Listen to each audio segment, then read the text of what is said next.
Here's what we know about that shooting right now. It happened near Wyoming and Pembroke. That's 2 blocks south of 8 Mile. The officers were called to the area for a home invasion. When the officers entered the home, the suspect opened fire, hitting the 2 officers. The officer who passed away was an 18-year veteran. The other officer was hit in the leg and is in temporary serious condition this morning at Sinai Grace Hospital.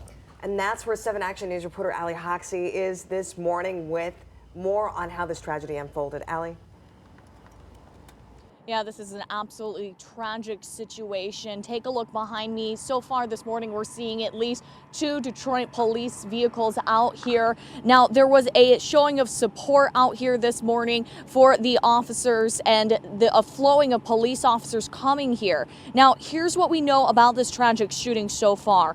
Officers were called to a home on Wyoming, just 2 blocks south of 8 Mile on Detroit's west side around 7:20. Chief Craig says when officers arrived, police were running from the home, telling police that people were running from the home, telling police there was a man inside with a rifle.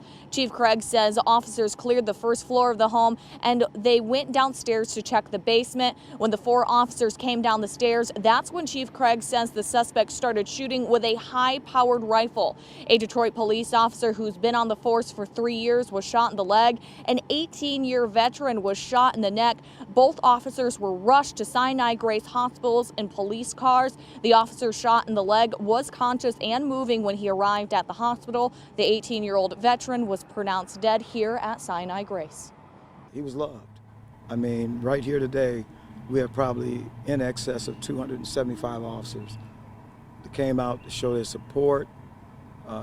Very difficult, and unfortunately, I've been to a number of these. This is probably the one where I've seen this number of officers come out and support.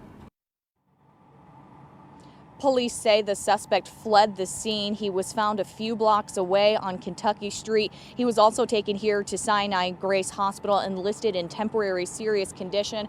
As far as a motive, as far as what happened, Chief Craig says they believe this could be a domestic situation, saying that they believe the suspect thought that his girlfriend could have been at the house or an ex-girlfriend. That's something that they're going to continue investigating. Reporting live from Sinai Grace Hospital, Allie Hoxie, 7 Action News. Tragic news this morning. Stay with us on 7 Action News on air and online at WXYZ.com for continuous coverage of the deadly police